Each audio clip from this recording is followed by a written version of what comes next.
নমস্কার। প্রাণারামের মাধ্যমে সম্প্রচারিত ভারত কথার গ্রন্থি মোচনের ১৭৫তম পর্বে আপনাদের সবাইকে জানাই সাদর সম্ভাষণ। মহামতি অনন্তলালের পরম আশীর্বাদে আমরা প্রতিদিন শুনে চলেছি ভারত কথা।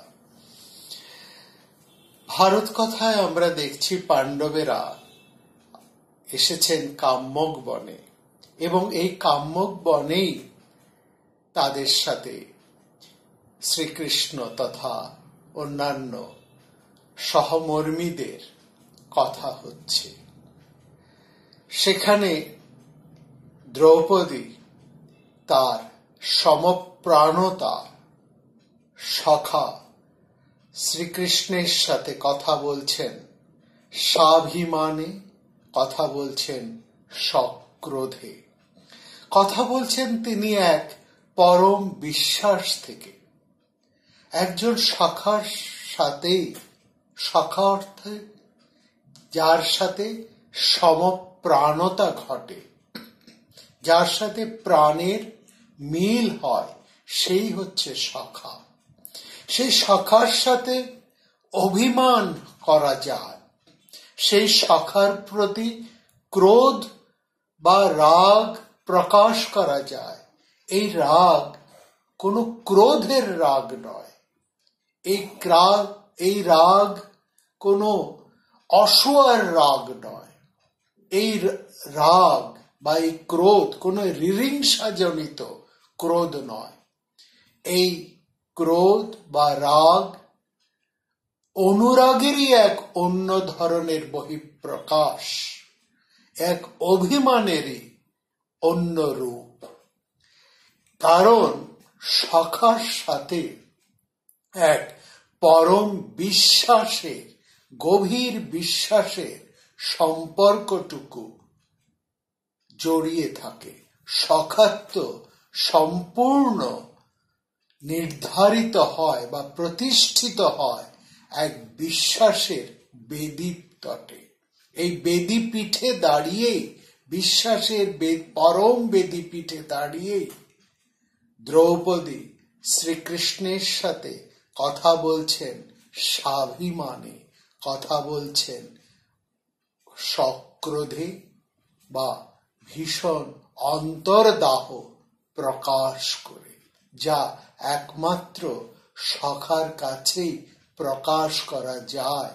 যে মানুষটি অন্য মানুষে তার সখার হৃদয়টিকে, অনুরাগটিকে, বিরক্তিটিকে, অভিমানটিকে সম্পূর্ণভাবে উপলব্ধি করতে পারেন, করতে পারেন সর্বতোভাবে। দ্রৌপদী জানেন এতদিন এত মানুষের কাছে আবেদন নিবেদন করে যা হয়নি, একমাত্র শ্রীকৃষ্ণের কাছে তা হবে। কেননা শ্রীকৃষ্ণ হলেন তেমনই এক মানুষ যিনি এর অর্থ তার জীবন দিয়ে বোঝেন। শ্রীকৃষ্ণ তার বহুতর জ্ঞাতি গোষ্ঠীর রাজনীতি সামলেই প্রতিদিন তার বিভিন্ন জ্ঞাতি গোষ্ঠীর ভয়ানক রাজনীতিকে সামলেই চলেছেন। তিনি বোঝেন কে কাছের, কে দূরের, কার উপর আস্থা রাখা যায়, কে তার উপর সম্পূর্ণ নির্ভর করে আছেন, আর কার সাথেই বা মৌখিক সম্পর্ক। আর শ্রীকৃষ্ণ এটাও জানেন কোন ক্ষেত্রে কি করতে হয়, কার সাথে কোন কথা বলতে হয় এবং সেই কথাটি কেমন ভাবেই বা বলতে হয়। সুতরাং দ্রৌপদী খুব ভালো করেই বুঝতে পারেন এই মানুষের ব্যক্তিত্বটাই এমন, অর্থাৎ শ্রীকৃষ্ণের ব্যক্তিত্বটাই এমন যে কথা বলার আগেই তিনি বক্তার মনের ভাবটি সম্পূর্ণ বুঝে নিতে পারেন এবং সেই ভাব অনুসারেই তিনি তার সাথে ঠিক তেমনই ব্যবহারটি করেন। যেমন আমরা দেখছি শ্রীকৃষ্ণ এখানে এসেই শেষ কথাটি প্রথমেই বলে দিয়েছেন। তিনি বলেছেন, পৃথিবী এবার রক্ত খাবে এই 4 জনের, দুর্যোধন, কর্ণ, শকুনি আর দুঃশাসনের রক্ত পান করবে মেদিনী। দুঃশাসন চতুর্থানং ভূমি পাশ্যতি শোণিতম। চোখের সামনে যিনি ঘটনা ঘটতে দেখেননি, তিনি মনশ্চক্ষুতেই দেখে যে সঠিক প্রতিক্রিয়াটি জানাতে পারেন, সেখানে দ্রৌপদীর মতোই আমরা বুঝতে পারি যে দ্রৌপদীর প্রতি তার সমপ্রাণতাটা কতখানি গভীর, সেখানে সখিত্ব সম্বন্ধ কতখানি সার্থক।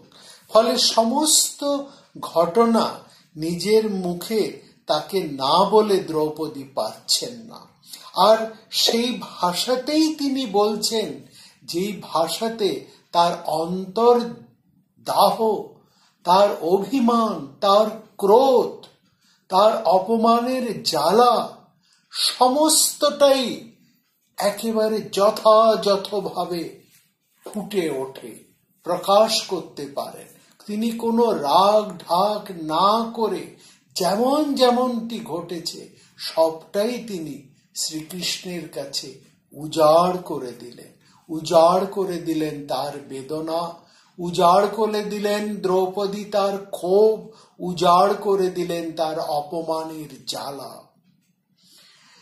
দ্রৌপদী এবার তার বীর স্বামীদের কথায় আসছেন, যাদের বীরত্ব নিয়ে শ্রীকৃষ্ণ গর্ব করে থাকেন এবং যারা নিজেদের বলবত্তাও মাঝে মাঝে প্রকাশ করে থাকেন। সেই স্বামীদের বিরুদ্ধেই এবার প্রতিবাদ করছেন দ্রৌপদী, প্রতিবাদ করছেন তার একমাত্র গুণগ্রাহী শ্রীকৃষ্ণের কাছে। দ্রৌপদী বললেন, আমি চরম নিন্দে করছি আমার এই মহাবল যোদ্ধা, মহাযোদ্ধা স্বামীদের, মহাবল মহাযোদ্ধা স্বামীদের, যারা অবাধে ধর্মচক্ষু মেলে দেখছিলেন আমার সেই চরম উৎপীড়ন। এই মহাবলী ভীমকে আমি ধিক্কার দিই, ধিক্কার দিই তার পেশি শক্তিকে, ধিক্কার দিই তার বাহু দুটিকে, আর ধিক্কার দিই অর্জুনের গান্ডীবকে। এরা তো দাঁড়িয়ে দাঁড়িয়ে সহ্য করলেন নিজের স্ত্রীর উপর এই ছোট লোকদের অত্যাচার, এই পাপিষ্ঠদের অত্যাচার তারা সহ্য করলেন নিজেদের চোখের সামনে দাঁড়িয়ে দাঁড়িয়ে। এখানে একটি কথা দেখুন, যখন ভীমের কথা আসে তখন দ্রৌপদী বারবার ভীমের মহাবল অর্থাৎ পেশি শক্তি বা তার বাহু দুটির কথা উল্লেখ করেন। ভীমের বাহু দুটি, বাহু শক্তি, পেশি শক্তি হচ্ছে ভীমের সবচাইতে গৌরবের জায়গা, বলবত্তার জায়গা, তার আস্ফালনের জায়গা। মহাযোদ্ধা স্বামীর, মহাযোদ্ধা ভীমের মূল শক্তি দুটি তার 2 হাত, সেইটিকে ধিক্কার জানাচ্ছেন দ্রৌপদী। ধিক্কার জানাচ্ছেন অর্জুনকে, কি বলে না গান্ডীবকে, অর্জুনের গান্ডীবকে তিনি অপমান করছেন। আমরা জানি এবং ভবিষ্যতে আমরা সেই কাহিনীতে আসব, যেখানে অর্জুনের প্রতিজ্ঞা ছিল যদি কেউ তার গান্ডীবকে অন্যায়ভাবে অপমান করেন তিনি তার প্রাণ সংশয় না করে, তার প্রাণ হত্যা না করে, তাকে হত্যা না করে তিনিও নিরস্ত হবেন না। কিন্তু এখানে দ্রৌপদী যেভাবে অর্জুনকে শুধু নয় অর্জুনের গান্ডীবকে ধিক্কার জানাচ্ছেন, সেখানে অর্জুনকে তা সহ্য করতে হয়েছে। কারণ এটা তো ঠিকই, গান্ডীব ধন্যা অর্জুনের মতন পরম বীর, যিনি দ্রৌপদীকে সমস্ত রাজকুলের মধ্যে থেকে জয় করে এনেছেন, তার উপস্থিতিতে দ্রৌপদীর এই অসম্মান সেটি কি করে দ্রৌপদী সহ্য করেন? সুতরাং অর্জুনের এই গান্ডীবের প্রতি বারবার ধিক্কার জানিয়েছেন দ্রৌপদী, অতীতে জানিয়েছেন, এই মুহূর্তে জানাচ্ছেন, ভবিষ্যতেও তিনি জানাবেন। আর অর্জুনকে নীরবেই তা সহ্য করতে হবে, যেমন সহ্য করতে হচ্ছে ভীমকে। ওর এই যে গান্ডীব ধনুক, তার একটা ইতিহাস আছে, সেটুকু আমাদের একটু বলে নিতে হয়। এই ইতিহাসটুকু আমরা মহাভারতের বিরাট পর্বে আবার শুনতে পাবো, তবু আমি এখানে বলছি যে বিরাট নগরে যখন ঘটনাটি ঘটবে তখন আমরা এই গান্ডীবের কথা আসবে। এই গান্ডীব নির্মাণ করেছিলেন স্বয়ং ব্রহ্মা। বহু বছর এই গান্ডীব ধনুক তার কাছেই ছিল। তারপর ব্রহ্মার থেকে এই ধনুকটি আসে মহারাজ মনুর কাছে। মনুর কাছ থেকে সেই ধনুক মনুর কাছে 500 বছর ধরে ছিল। তারপর 500 বছর পর বিভিন্ন মনুর কাজ হতে সেই ধনুক এক এক মনুর কালে অনুসারে সেই ধনু বিভিন্ন মনুর কাছে ছিল। আমরা বহু মনুর নাম পাই। কালক্রমে এই মনুদের কাছে, ব্রহ্মার কাছ হতে এই মনুদের কাছে এই ধনুকটি আসে। তারপর ধনুকটি মনুর কাছ থেকে, কোনো এক মনুর কাছ থেকে এই ধনুকটি লাভ করেন স্বয়ং ইন্দ্র। ইন্দ্র 85 বছর এই ধনুকটি তার নিজের কাছে রেখেছিলেন। তারপর এই ধনুকটি তিনি দান করেন চন্দ্রকে, চন্দ্র বা সোমকে। সে তার কাছ থেকে এই ধনুকটি পেয়েছেন বরুণ দেব, এবং বরুণের কাছ থেকে এই ধনুকটি লাভ করেন অগ্নি, এবং অগ্নির কাছ থেকে খাণ্ডব দহনের আগে অর্জুন এই ধনুকটি লাভ করেন। এই ধনুকটি বহু প্রাচীন ধনুক এবং অন্যতম শক্তিশালী একটি অস্ত্র। এই অস্ত্রটি গন্ডারের শিং থেকে তৈরি হয়েছে বলে এর আরেকটি নাম গান্ডীব, এমনই আমরা পুরাণ থেকে জানতে পারি। সুতরাং এই ধনুকের একটা ঐতিহ্য আছে। এই ধনুকটি যেমন শক্তিমান, তেমনি এই ধনুকটি ঐতিহ্যবান বটে। ধনুকটির একটি বিশাল ঐতিহ্য আছে। যার কাছে এই ধনুকটি থাকে তিনি গান্ডীব ধন্না বলে এবং পরিচিত লাভ করেন, এবং তিনি যথেষ্ট শক্তিমান হয়। পরে আমরা দেখব পাণ্ডবেরা যখন মহাপ্রস্থানের পথে রওনা দেন, তখন অর্জুনের কাছ থেকে এই গান্ডীব ধনুটি আবার ফিরিয়ে নেন স্বয়ং অগ্নি। তো যাই হোক, এই গান্ডীবটি অর্জুনকে বিশাল শক্তিমত্তায় প্রতিষ্ঠিত করেছিল। যতক্ষণ গান্ডীব অর্জুনের হাতে আছে, তখন গান্ডীব ধন্না বলে অর্জুনের যে পরিচয়, এই পরিচয়ের সঙ্গে অর্জুনের এক স্বতন্ত্র শক্তিমত্তাও কিন্তু প্রকাশিত হয়েছে।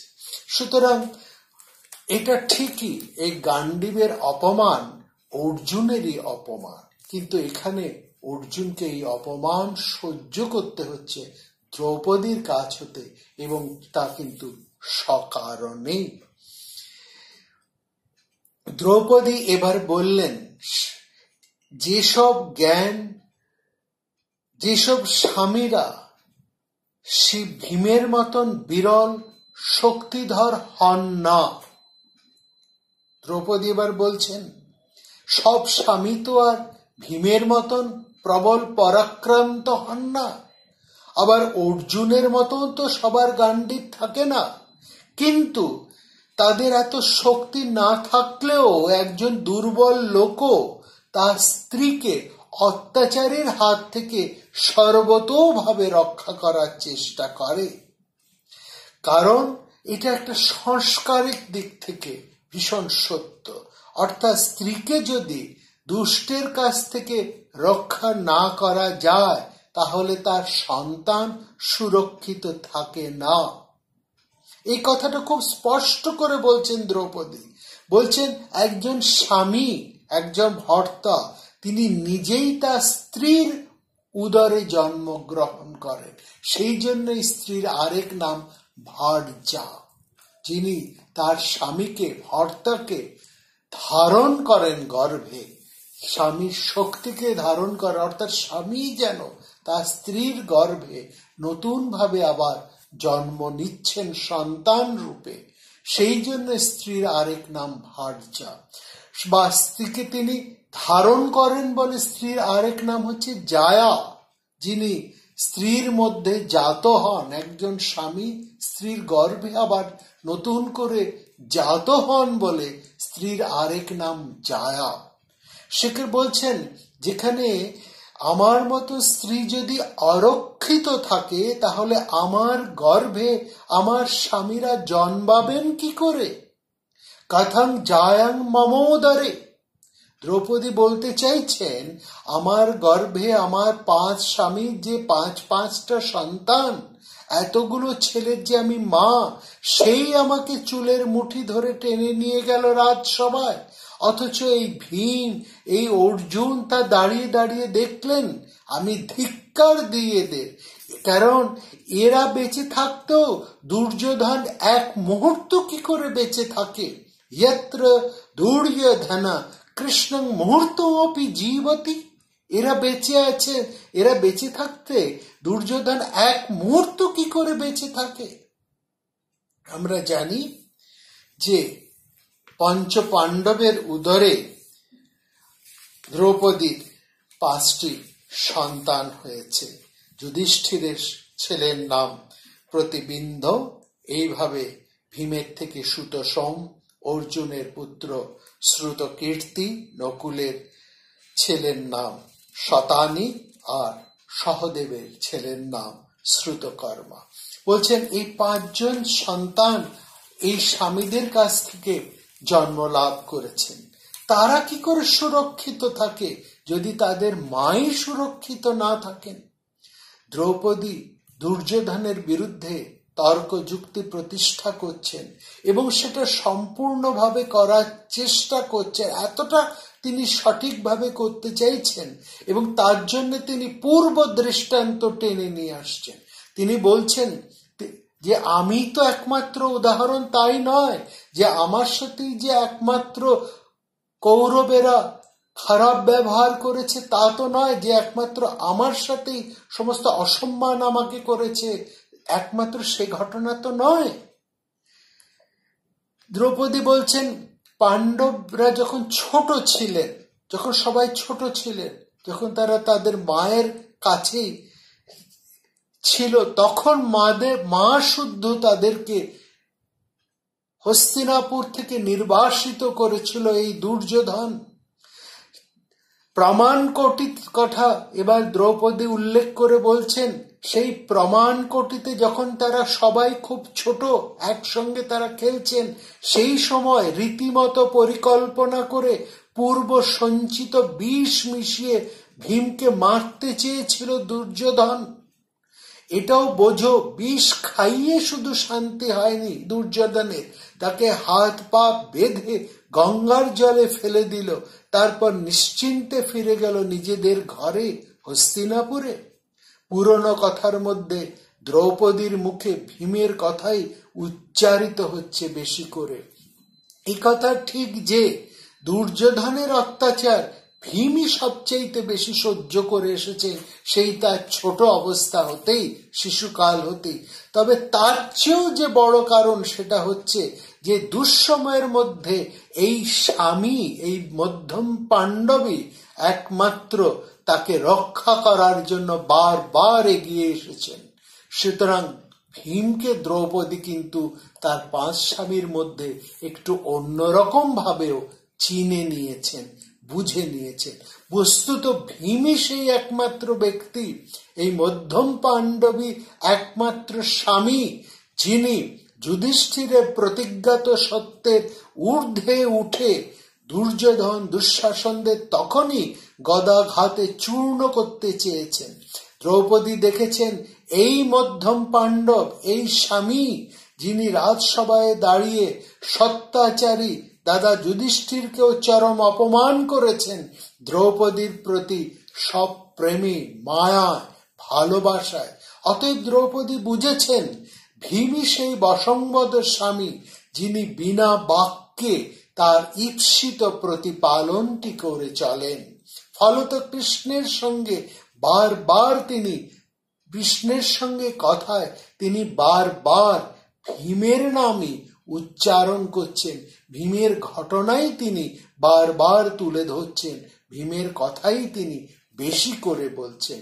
দ্রৌপদী যতুগৃহের প্রসঙ্গ তুলে ভীমের অবদান স্মরণ করছেন, এমন ভাবে যাতে বোঝা যায় ভীম না থাকলে যতুগৃহের আগুন থেকে সত্যি অত সহজে পাণ্ডবেরা নিষ্কৃতি পেতেন না।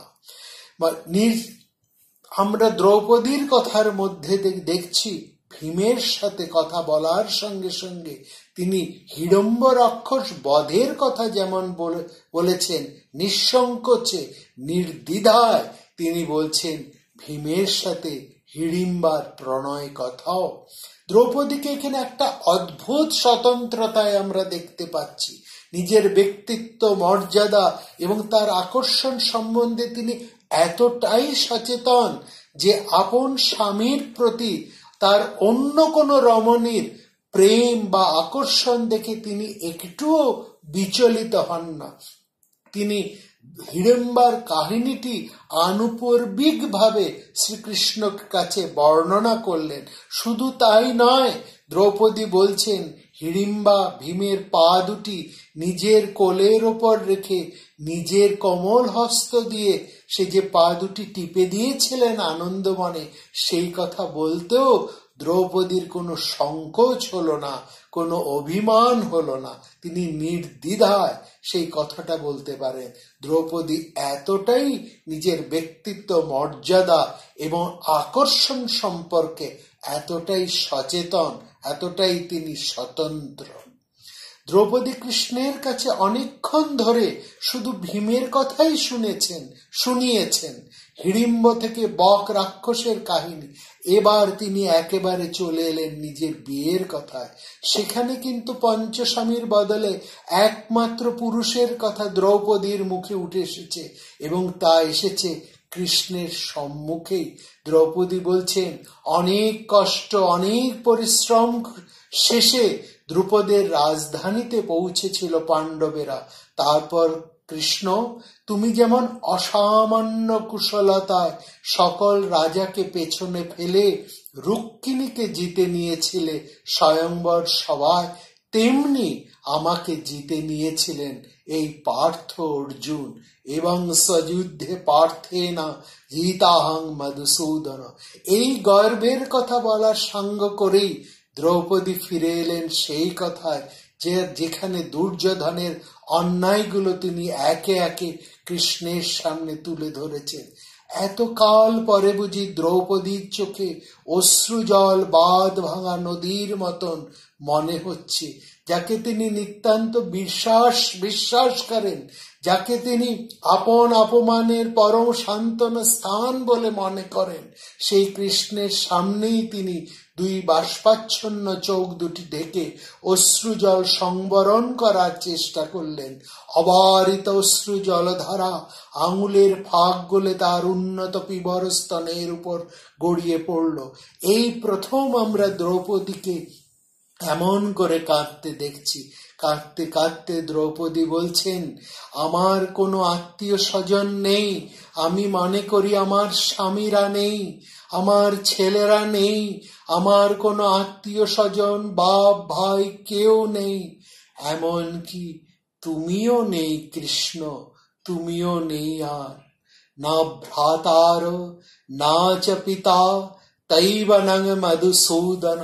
এই অর্ধশ্লোকী কথাটির মধ্যে এমনকি তুমিও নেই কৃষ্ণ, এই সামান্য অর্ধবাচনের মধ্যে মহাকাব্যের অতিক্রান্ত সমস্ত ব্যঞ্জনা লুকিয়ে থাকে, যেন অর্ধচন্দ্রের মতন সূর্যটির মাথার ওপর।